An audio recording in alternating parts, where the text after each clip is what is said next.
지금 예수님께서는 계속해서 바리새인들 또 사두개인들과 말하자면 논쟁을 벌이고 있는 겁니다. 그러나 논쟁이라고 말하지만 바리새인들이나 사두개인들이나 자기들이 예수님이 누구신지를 제대로 알지 못하고 그냥 덤비는 거죠. 그렇죠? 바리새인들이 예수 그리스도를 시험하려고 왔지만 결국 예수님의 말이나 행동이나 어떤 것에도 올무를 지을 수 없었고 돌아가 버렸습니다. 그래서 사두개인들이 우리가 한번 해봅시다. 그래서 나와서 계대결혼이라고 하는 이 계대결혼법을 근거로 해서 부활이 틀렸다라고 하면서 예수님의 주장을 꺾기 위해서 또 도전했지만 결국 그들은 성경도 모르고 하나님의 능력도 알지 못한다는 책망을 받고 돌아갈 수밖에 없었습니다. 이 두 그림 가운데 이제 그 두 그림을 보면서 이제 바리새인들이 다시 나오는 거예요. 바리새인들의 입장은 이렇습니다. 우리가 계속해서 강의하면서 여러분들 들어서 알고 있지만 바리새인들과 사두개인들은 같이 갈 수 없는 전혀 반대되는 입장에 있었고 어떻게 하면 서로 헐뜯을까 이런 입장에 있었어요. 서로 간에 양대 그 기득권을 잡고 있는 무리들이에요. 그런데 지금 무엇에 있어서는 하나가 된 거예요? 예수님을 넘어뜨리고자 하는 이 일에만큼은 하나가 된 거예요. 근데 그럼에도 불구하고 사두개인과 바리새인들의 입장에서 누구의 손에서 예수님이 넘어가면 좋을까요? 자기들의 손이죠.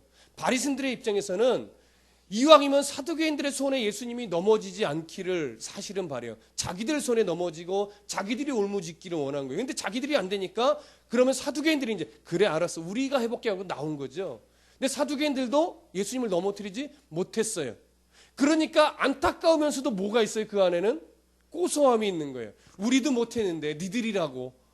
무슨 말 느낌인지 아시겠죠? 사두개인들이 넘어뜨려 줬으면 좋겠어요. 근데 못 넘어뜨리니까 한편으로는 고소한 거예요. 니들이라고 별 수 있겠냐? 그래서 다시 바리새인들이 다시 모이기 시작한 겁니다. 사두개인들이 넘어뜨리지 못하니까 다시 모인 건데 그 구절이 지금 어디에 있냐면 34절 보세요. 34절 보면 이렇게 돼 있죠? 예수께서 사두개인들로 대답할 수 없게 하셨다 함을 바리새인들이 듣고 모였는데 여기 듣고 모였다라는 것은 무슨 말이냐면 흩어져 있던 무리들을 다시 하나로 불러 모았다라고 하는 거예요. 다 흩어졌어요. 예수님을 넘어뜨리지 못하니까 속상하고 화가 나고 막 더 분노가 차서 흩어졌어요. 근데 흩어져서 뭘 본 거예요? 사두개인들은 어디 잘하나 보자 보고 있던 거죠. 근데 사두개인들도 못 넘어뜨리니까 다시 바리새인들이 그렇다면 우리가 다시 한번 해보자라고 규합한 거예요. 근데 바리새인들이 모인 다음에 이제는 누가 예수님 앞에 나오냐면 율법사가 나오는 거예요. 당시 율법사들은 주로 바리새인들이 많았습니다. 율법을 연구하던 자예요. 율법을 가르치던 자예요. 그 율법사들 중에서도 최고 위치의 권위를 갖고 있는 사람이 예수님 앞에 나왔을 겁니다. 그래서 그 율법사가 예수님에게 말합니다. 35절, 36절 함께 읽어봅니다. 시작. 그 중에 한 율법사가 예수를 시험하여 묻되 선생님, 율법 중에서 어느 계명이 크니이까? 한 율법사라고 하는 것은 가장 권위 있는, 가장 지식이 풍부한 모세의 율법을 가장 권위 있게 해석하고 가르치던 자입니다. 그 한 사람이 예수님께 나왔는데 성경은 정확하게 예수를 뭐하여? 시험하여 묻되. 이미 의도 자체가 틀린 것을 우리는 이미 알고 있습니다. 성경 기자도 그것을 증언하는 거예요. 예수를 시험하여 묻되 뭐라고 물으냐? 선생님 율법 중에서 어느 계명이 크니이까? 어느 계명이 크니이까라고 하는 이 물음을 우리가 조금 새기실 필요가 있습니다. 당시 유대인들 그리고 율법사들은요. 모세가 가르쳐준 율법 외에도 그 모세 율법을 더 잘 지키기 위해서 613가지나 되는 사람의 율법을 또 만들어냈어요. 예를 들면 이런 거예요. 제가 종종 여러분들에게 여러분 하나님 앞에 드리는 예배에 조금 일찍 오세요 라고 말씀을 드렸죠. 근데 그것은 그냥 권면이에요. 그렇죠? 근데 이것을 제가 예배를 잘 드리기 위해서 교회 율법화 시킨 거예요. 10분 예를 들어서 30분 전에 와서 예배를 준비하는 성도는 A급 성도, 20분 전에 오는 성도는 B급 성도, 뭐 이런 식으로 막 뭔가 규율을 나누고 경중을 따지고 이러면 이미 거기서는 예배를 사모함으로 지키는 것이 아니라 예배를 뭐해요? 규범화해버린 거죠. 그러니까 그것이 의도는 알겠지만 올바른 거예요? 올바르지 않은 거예요? 올바르지 않은 거라는 얘기예요. 그런데 당시에 이 율법사들이나 이런 사람들이요, 율법을 더 잘 지키기 위해서 또 다른 사람의 율법을 만들어냈고, 그런 율법 안에서 또 무엇이 더 중요하고 무엇이 이순이고 무엇이 꼬레비냐, 이런 순서를 자꾸 따지기 시작한 거예요. 그러면서 나는 또 자기는 더 중요한 율법은 더 잘 지켰다, 뭐 이런 식의 우월함이 거기서 드러나게 하는 것이죠. 그러니까 그러한 유의에 있었어요. 그러다 보니까 뭐가 생기겠어요? 논쟁이 생기죠. 그게 더 중요한 게 아니야, 이 율법이 더 중요해야지, 뭐 그게 더 중요하면서 막 서로 따지고 싸우고 이런 일이 그 안에서 일어날 수밖에 없게 되겠죠. 왜요? 견해와 주장과 경험이 다 다르기 때문에. 이게 그러한 일들이 있었어요. 그러한 일들 속에서 이 한 율법사, 가장 권위 있는 율법사가 예수님을 시험하기 위해서 뭐라고 말하는 거예요? 어느 계명이 가장 크니까.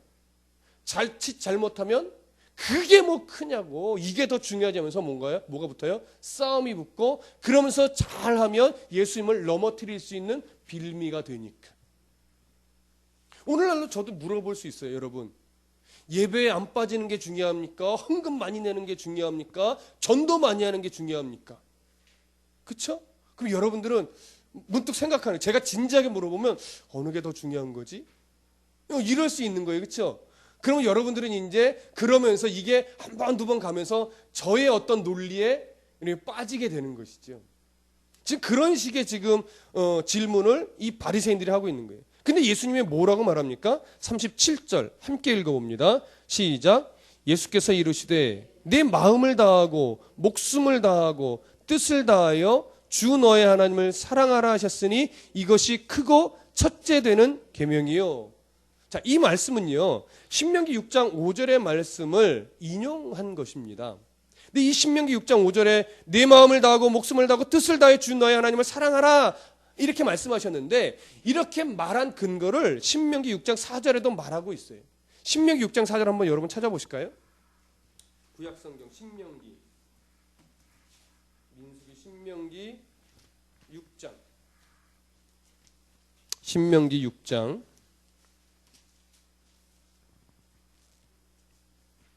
4절과 5절을 함께 읽어보겠습니다. 신명기 6장 4절과 5절, 구약성경 271쪽입니다. 신명기 6장 4절과 5절 시작. 이스라엘아 들으라, 우리 하나님 여호와는 오직 유일한 여호와시니 너는 마음을 다하고 뜻을 다하고 힘을 다하여 내 하나님 여호와를 사랑하라. 자 보세요. 내 마음과 내 뜻과 내 뭘 다해서요? 제가 순서 틀렸나요? 내 마음을 다하고 뜻을 다하고 힘을 다하여 내 하나님 여호와를 사랑하라 하셨어요. 여기 보면 마음, 뜻, 힘, 이것들을 따로따로 마음은 뭘 의미하고 뜻은 뭘 의미하고 힘을 뭘 의미하고 라고 말할 수는 있어요. 근데 중요한 건 그 개별의 뜻이 아니라 마음, 뜻, 힘을 다한다는 것은 뭘 말하겠습니까? 하나님 앞에 전 인격을 다하여 사랑하라는 거죠, 하나님은.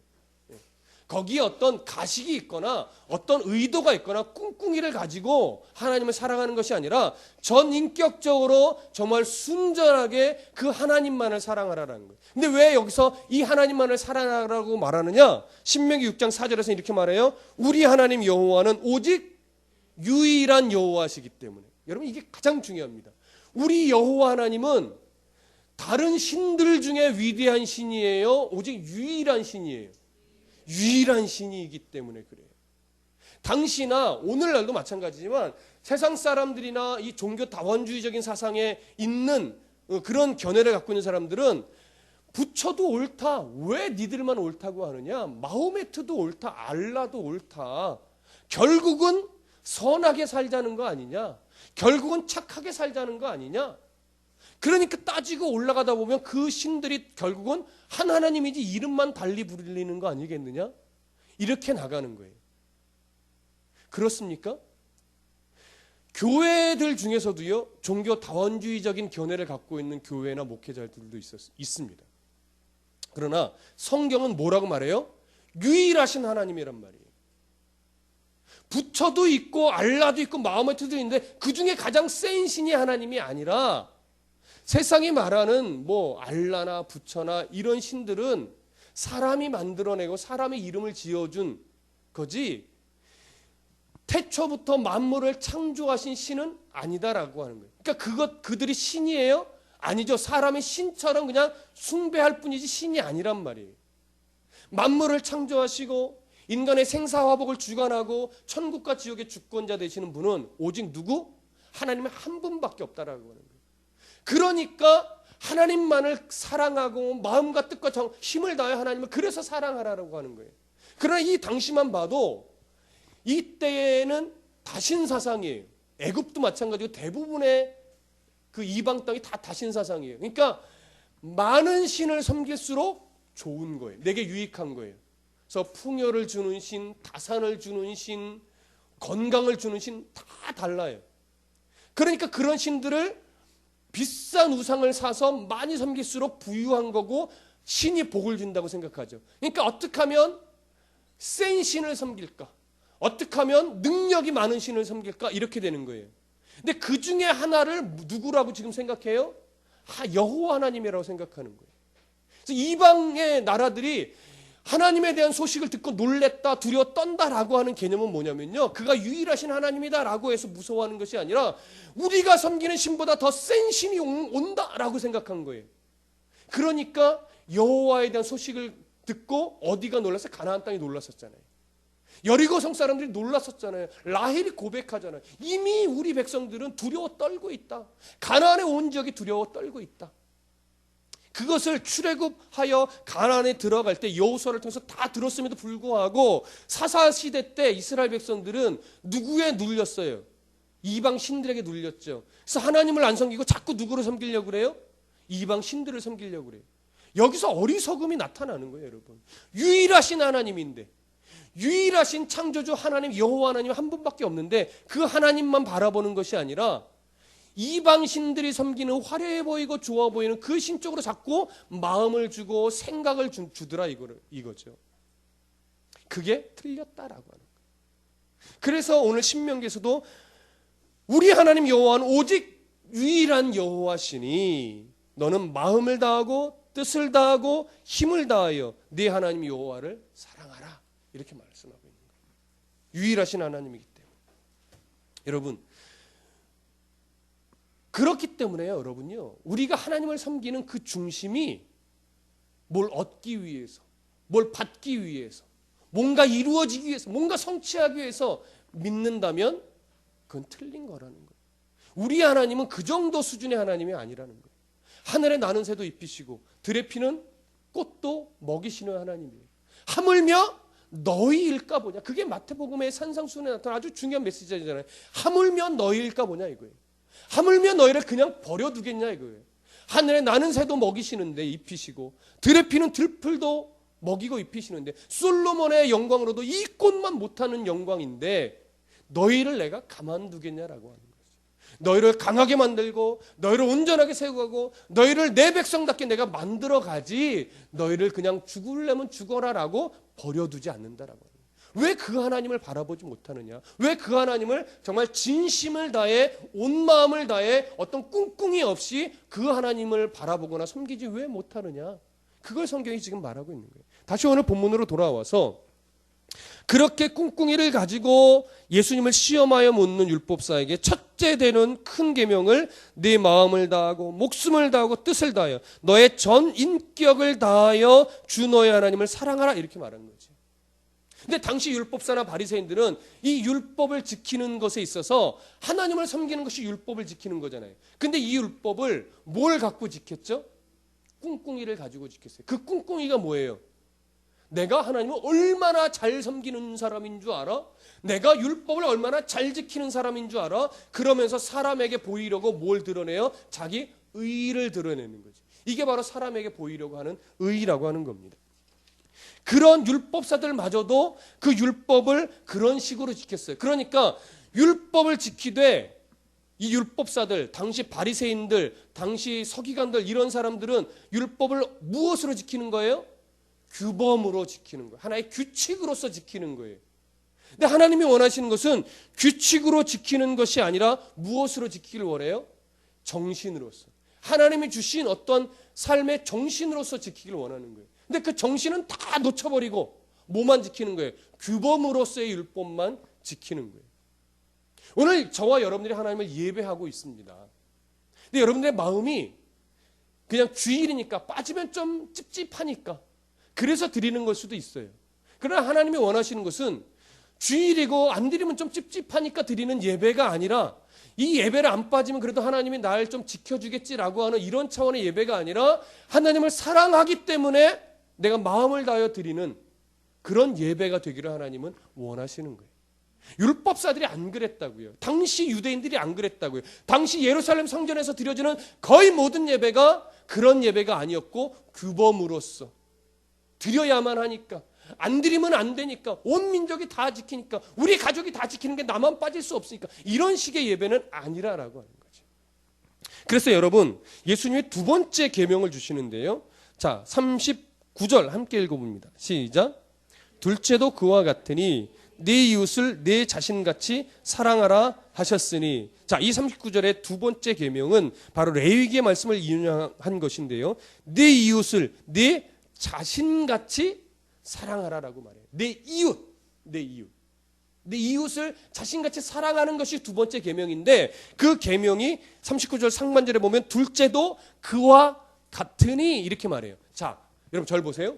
그와 같다라는 이 말이 첫 번째 계명과 비교할 때 우월을 경중을 나눌 수 있다라는 얘기일까요? 없다라는 얘기일까요? 없다라는 얘기예요. 둘째도 그와 같으니 첫째 계명이 가장 크고 중요한 계명인데 그 계명과 함께 둘째 계명도 그와만큼 거의 동일하게 중요하다라고 하는 거예요. 왜 그러느냐? 산상수훈에 나타난 그 말씀들을 한 단어로 요약하자면 이겁니다, 여러분. 계속 제가 자주 말씀드렸는데 하나님을 사랑하라. 그리고 하나님을 사랑하는 것을 이웃사랑으로 뭐하라? 증명해내라. 이웃사랑으로 증명되어져야 한다라고 하는 거예요. 하나님을 사랑한다고 예배했으면 교회 문 밖을 나가서 너의 가까운 이웃에게 뭐 해야 된다? 그 사랑을 드러내고 나타내야 된다라고. 그런데 교회에서 막 은혜롭게 예배해서 막 두 손 들고 찬송하고 눈물 흘리며 기도하고 말씀에 아멘 아멘 했어요. 근데 교회 문 밖에 나가서 주차 문제 때문에 싸우고 뭐 때문에 싸우면 거기서 그리스도인의 향기가 드러나요? 안 드러난다는 얘기예요. 그러니까 하나님을 사랑하는 것이 가장 큰 계명이에요. 그렇다면 하나님을 사랑한다라는 얘기잖아요. 하나님을 사랑한다면 자연스럽게 그 사랑은 뭘로 드러나야만 해요? 이웃을 사랑하는 것으로 드러나야만 한다라는 거예요. 그런데 나는 예배에서 내가 오늘 얼마나 열심히 찬송했는지 알아? 내가 얼마나 뜨겁게 기도했는지 알아? 내가 하나님 목사님 말씀 들을 때 내가 아멘 아멘 얼마나 열심히 해서 귀담아 듣는데 오늘 은혜가 되두만 그러고 나갔어요. 근데 그것으로 나는 충분하다 이거예요. 근데 하나님 볼 때는 그것으로 충분한 게 아니라는 거죠. 네가 그렇게 날 사랑하며 예배했니? 네가 그렇게 날 사랑하여 기도했니? 네가 날 그렇게 사랑하여 찬송했니? 말씀의 은혜 받았니? 그러면 그 은혜를 네 삶의 현장에서 네가 이웃이라 하는 그 사람들의 관계 속에서 어떻게 증명해내고 있니? 어떻게 드러나고 있니? 그걸 물어본다는 거예요. 그걸 말씀하시는 거라는 거지. 어느 하나만 따질 수 없다라고 하는 거예요. 그러니까 하나님을 사랑하는 것이 가장 중요하다. 이웃 사랑하는 두 번째 순위다. 아니라고 하는 거예요. 하나님 사랑하는 게 가장 최고의 율법이에요. 그러면 당연히 그것이 이웃 사랑으로 드러나는 것도 가장 중요한 율법이라고 하는 것이죠. 이걸 놓치면 안 돼요. 이걸 놓치니까 나는 기도했다 이거예요. 나는 40일 작정 기도 몇 번 했다 이거예요. 내가 예배 안 빠졌다 이거죠. 그게 내 종교적인 어떤 신앙의 전부라고 생각하지만 그것은 뭐예요? 시작이에요. 거기서부터 신앙생활이 뭐 하는 거예요? 시작되는 거예요. 거기서부터. 근데 우리는 자꾸 거꾸로 가요. 나 기도했으니까. 나 헌금했으니까. 하나님 헌금 받으세요. 그거 했다 이거죠. 거기서부터 시작인데. 우리 그걸 놓치면 안 됩니다. 그래서 40절 함께 읽어봅니다. 시작. 이 두 계명이 온 율법과 선지자의 강령이니라.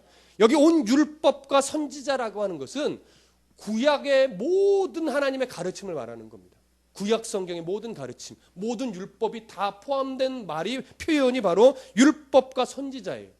그런데 이것이 뭐예요? 강령이래요. 강령이라고 하는 것은요, 원래 모든 사람들이 볼 수 있는 곳에 공개적으로 걸어놨던 율법을 말해요. 근데 그것이 이제 시대를 거쳐 내려오면서 구약 성경에 기록된 모든 하나님의 교훈들을 강령이라고 말합니다. 근데 이 강령은요, 걸려 있는 거예요. 예, 모든 사람이 알 수 있도록. 결국 율법과 선지자의 강령이라고 하는 것은 구약 성경의 모든 교훈이 여기에 매달려 있다라고 하는 거예요. 어디에? 하나님을 사랑하는 것과 이웃 사랑하는 것에 모든 구약 성경의 율법이 걸려 있다라고 하는 것이죠. 그럼 그 걸려 있다는 게 무슨 의미예요? 구약 성경의 모든 교훈들은 하나님을 사랑하는 것과 이웃 사랑하는 것이 기본이다, 근본 정신이다라고 하는 것이죠. 그러니까 내가 뭐 했네, 내가 안식일에는, 구약 성경들은 내가 안식일에는 몇 보 이상 걸어가지도 않았네, 내가 안식일에는 음식도 먹지 않았네, 내가 안식일에는 뭐 했네라고 내가 율법을 얼마나 잘 지켰느냐고 드러내고 있지만, 너희들이 자랑하고 있지만, 그것이 갖고 있는 근본 정신, 하나님을 사랑하고 이웃 사랑하는 근본 정신이 그 너희들이 지켜낸 율법에, 너희들이 드린 제사에 담겨 있느냐? 그렇지 않다라면 너희들은 그 율법이나 모든 행위들이 잘못된 것이다. 이제 그걸 가르치는 거예요. 여러분, 누가복음에 보면 우리 이런 교훈이 있습니다. 여러분, 강도 만난 자의 비유가 있어요. 기억하십니까? 뭐 성경 안 읽어도 알잖아요. 한 사람이 길을 가다가 강도를 만났어요. 그래서 모든 걸 다 빼앗기고 매맞아서 거의 죽기 일보 직전이 돼서 실신돼 있습니다. 근데 한 레위인이 지나갑니다. 지나가다가 그 사람을 보고 도와주지 않고 어떻게 돼요? 그냥 돌아서 가버려요. 제사장도 마찬가지예요. 돕지 않았어요. 그냥 지나갔어요. 근데 한 사마리아인이 지나가다 그 모습을 보고 그를 도와서 한 주막에 가서 치료해주고 먹을 것을 주고 다시 떠나면서 이 사람을 잘 돌봐주십시오. 혹시 돈이 모자르면 제가 여행을 갔다 오는 길에 다시 다 지불해 드리겠습니다. 라고 하면서 예수님이 그들에게 묻습니다. 누가 이 강도 만난 자의 이웃이냐? 그럴 때 그 사람들이 뭐라고 대답해요? 도와준 사람입니다. 사마리아인이라고 말하잖아요. 도와준 사람입니다. 이렇게 말을 해요. 사마리아인은 당시 예루살렘을 중심으로 한 이스라엘 백성들에게 있어서 손가락질 받던 자들이에요. 저 혼혈아, 저 미개인, 하나님은 저들도 거절했어. 저들은 지옥 갈 인간들이야, 부정한 자들이 이렇게 취급했다고요.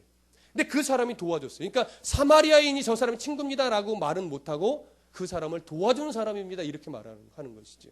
자, 그러면 레위인이나 이 제사장이 왜 이 강도 만난 자를 피해 갔을까요? 그들 이유가 있습니다, 여러분. 그 사람이 만약에 죽었다라고 하면, 시신이라고 하면 그를 만졌을 때 그 부정함, 시체가 갖고 있는 부정함을 제사장이나 레위인이 뭐 할 수 있어요? 입을 수 있죠. 자신도 부정해진단 말이에요.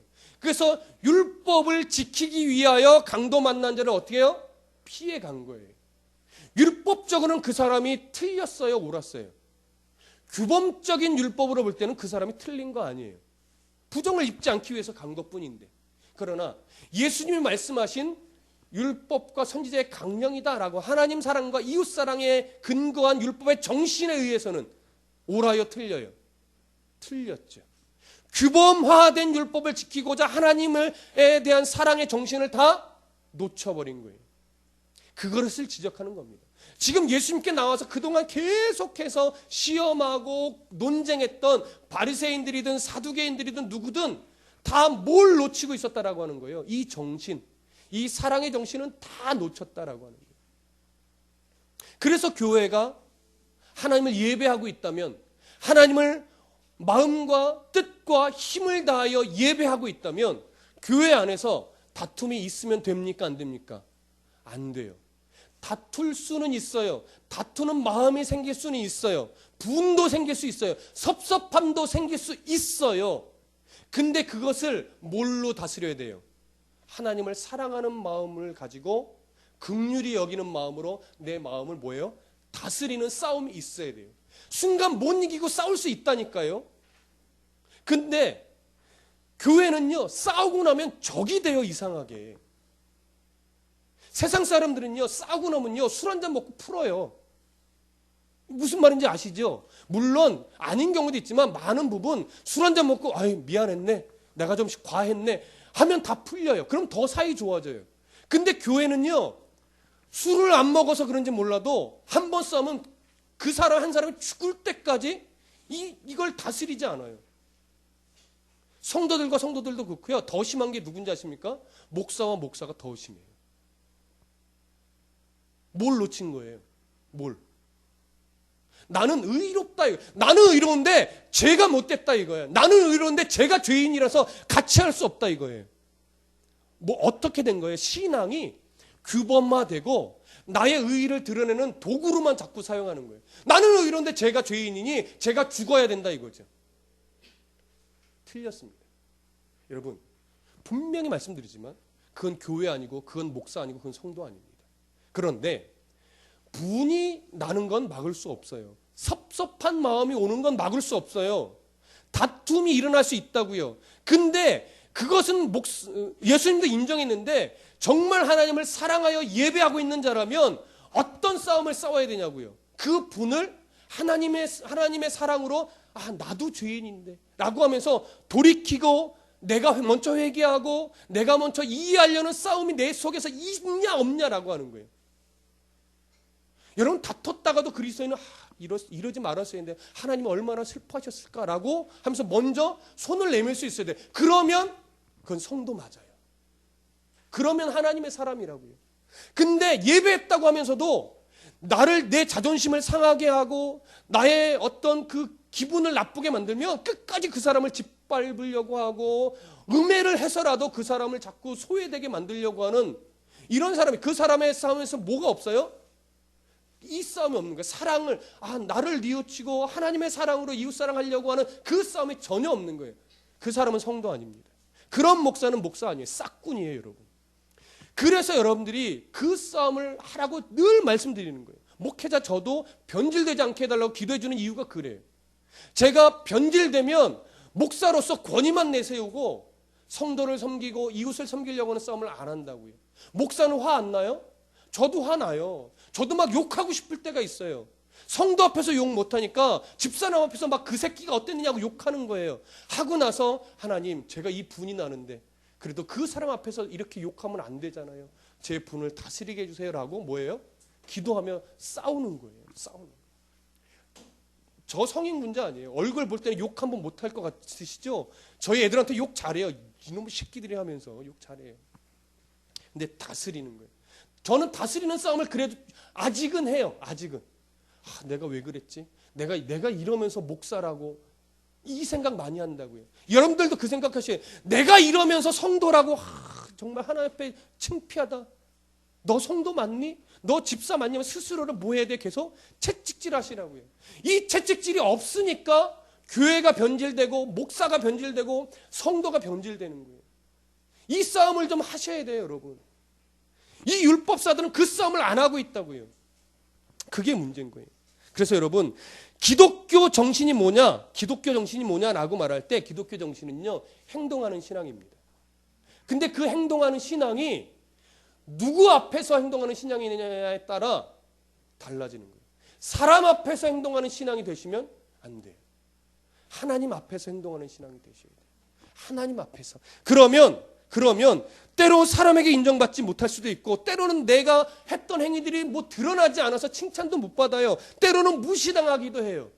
근데 그게 섭섭해지지 않을 수 있어요. 누구 앞에서 행하니까? 하나님 앞에서 행하니까. 하나님은 인정해 주시니까. 사람은 인정 안 할 수 있어요. 여러분들 아무리 봉사해도요. 제가 못 볼 수 있어요. 그러면 제가 칭찬 못 해드릴 수 있다고요. 근데 우리 목사님은 내가 이렇게 숨은 곳에서 봉사하는데 한 번도 칭찬을 안 해줘. 이 마음이 들었다는 건 뭐예요? 목사 앞에서 뭔가 봉사를 하고 싶다라고 하는 거예요. 목사에게 칭찬을 받으면 좋을 텐데 저 목사는 왜 이렇게 칭찬에 인색한지 막 이렇게 나가는 거죠. 물론 저도 칭찬을 많이 해드리려고 애를 써야 되지만 여러분들은 누구 앞에서 해야 돼요? 하나님 앞에서 해야 돼요. 그게 성경이 말하고 있는 기독교 신앙의 근본 정신이라고요. 하나님을 사랑하고 이웃 사랑하는 것. 하나님을 사랑한다면 이웃 사랑으로 드러나야 하는 것. 여러분 그걸 놓치지 마십시오. 가끔 교회가 시험이 드는 큰 원인이 크게는 두 가지 부류입니다. 사람과의 관계 때문에 시험이 들고요. 헌금 문제 때문에 시험이 듭니다. 그렇죠? 그래서 제가 늘 가끔 우리 교회는 이렇습니다라고 강조하는 게 뭐예요? 우리 교회는 정해진 헌금이 딱 몇 개예요? 주정헌금, 감사헌금, 11조입니다. 이거 세 개만 여러분이 신앙이 자라날수록 그 신앙의 수준만큼 감사함으로 하면 돼요. 나머지는요. 나머지는 그건 자의로 하는 거예요. 교회에서 여러분 언제 건축하는데 여러분 돈이 모자라요. 건축헌금 하세요. 이거는요. 자칫 무슨 헌금이 되는지 아십니까? 강요헌금이 되는 거예요. 하나님을 사랑하여 내가 교회에 하나님 앞에 드려지는 뭐 건축헌금이나 그거는 아무 상관없어요. 근데 교회가 작정헌금을 막 시키는 거예요. 이거 이렇게 해야 되는데 돈이 없습니다. 여러분 작정하십시오. 하나님을 사랑하면 사랑하는 만큼 대출을 받아서라도 하십시오. 하나님이 책임지십니다. 하나님 책임 안 져요, 여러분. 가정에 다툼만 일어나요. 그러고서 이 싸움하는 거예요. 당신은 믿음이 없다고. 그럼 하나님이요. 가정에 감동을 안 주시고 나한테만 감동 주셔요? 남편은 감동 안 줘요? 교회 개척도 여러분 목회자들이 개척할 때요. 보통은 아내와 그러니까 사모와 목회자가 같이 감동을 받아야 돼요. 근데 목사는 감동이 되는데 사모가 감동이 안 되는 거예요.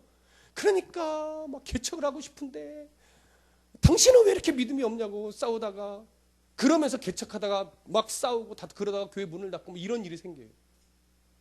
제가 개척을 할 때 제게 나는 무엇을 사인으로 내가 생각해야 되나? 나는 개척을 하고 싶은데 그때 제가 갖고 있던 생각 하나는요. 아내도 동일한 마음이 들어가야 된다는 것이에요. 돈은 둘째 문제였어요. 저한테는. 아내에게 하나님이 동일한 마음을 주신다면 그게 하나님의 개척의 사인으로 알겠습니다. 개척 멤버 없고 후원교회 없어도 하나님이 아내에게마저 동일한 마음을 주신다면 하나님이 길을 열어주실 줄 믿습니다. 그래서 제가요 정말 개척을 하고 싶은데 아내도 그래 알긴데 아내는 뭔가 좀 이게 반긍정 반부정이었을 때 그때는 개척 못했죠. 근데 어느 순간 아내가 저한테 그러는 거예요. 당신 개척해야 될 것 같아. 속으로 뭐예요? 할렐루야를 부르는 거예요. 아 이제 때가 됐구나. 근데 그 때가 됐을 때요 아직 아무것도 없었어요. 아무것도. 개척 멤버 지금도 없었지만 개척 멤버 후원교회 그 다음에 기초자금. 왜? 저희 잔고는 늘 제로였기 때문에. 근데 하나님의 섭리로 개척할 수 있는 자금이 후원이 되고. 그러니까 개척 멤버 없어도 하나님이 맨 땅에 헤딩하라는 마음을 주시고. 저희 아내에게도 동일하게. 네가 다 준비하면 하나님이 역사할 틈이 어딨냐라고 하는 거예요. 목회자가요. 성도의 호주머니를 바라보기 시작하면 하나님의 역사가 끊겨요. 여러분 성도들도 마찬가지입니다, 여러분. 하나님의 은혜를 바라보지 못하고 세상을 하게 되면 하나님이 역사하실 틈이 없는 거예요. 교회나 성도나. 그래서 여러분 사람 의지하지 마시고 목회자 의지하지 마시고 세상 의지하지 마시고 하나님 저의 삶을 어떻게 이끌어 주실래요? 죽으면 죽으리다. 이 고백을 드릴 때 그때 성도가 살아납니다. 다드림교회는요 장점이 있다면 하나밖에 없어요. 하나님 죽이세요 하고 그냥 견디어내고 있는 거. 그러니까 안 죽이시더라고요. 하나님 죽이세요. 하나님이 문 닫게 하시면 문 닫을래요. 제가 뭐 주중에는 일하고 돈 벌어서 당신 일해 나 목회할게 막 사모 일 시키고 그게 틀렸다라는 건 아니에요. 저한테는 틀렸었어요. 저한테는. 그래서 하나님이 죽이시면 죽자. 그러니까 안 죽고 지금 있잖아요. 그러니까 전도 안 될 것 같은데 여러분들 앉아 계시잖아요. 개척 멤버 없었던 거 뻔히 알거든요. 우리 성도들은요. 그렇죠? 근데 아직은 그래도 자립이 안 됐지만 하나님 안 죽이신다니까요. 여러분 헌금 안 하셔도 다드림교회 죽지 않아요. 하나님이 세워가시는 걸 제가 알기 때문에. 그게 하나님이 세워가시는 거예요. 그게 하나님을 사랑하면 하나님이 책임지시니까 이웃 사랑으로 나아갈 수 있는 거예요. 그걸 느끼니까. 여러분 하나님이 여러분들의 인생 책임지십니다. 그걸 신뢰하시면 이웃 사랑할 수 있어요. 하나님이 내 인생을 책임지신다라고 하는 것에 대한 신뢰가 없으니까 그 마음이 이웃 사랑까지 가지 못하는 거예요. 왜? 내 마음에 여유가 없거든요. 내가 가진 것이 없고 내가 어떤 세상에 내세울 것이 없으니까 내 마음도 지금 빠듯한데 누구를 돕고 누구를 사랑해 이렇게 되는 거죠. 그러나 하나님이 책임지시는 인생을 확신하면 내 마음이 있으나 없으나 상관없이 넉넉해져요. 그러면 이웃을 사랑할 수 있어요. 그 싸움을 잘 해내시는 성도가 되시길 바랍니다. 하나님을 사랑하고 이웃 사랑하는 것이 모든 구약의 가르침의 뭐예요? 강령입니다. 그것을 붙잡고 정말 이웃을 사랑하는 성도, 하나님을 온 마음과 뜻과 힘을 다하여 사랑하는 성도 되시기를 간절히 소원합니다. 기도하겠습니다.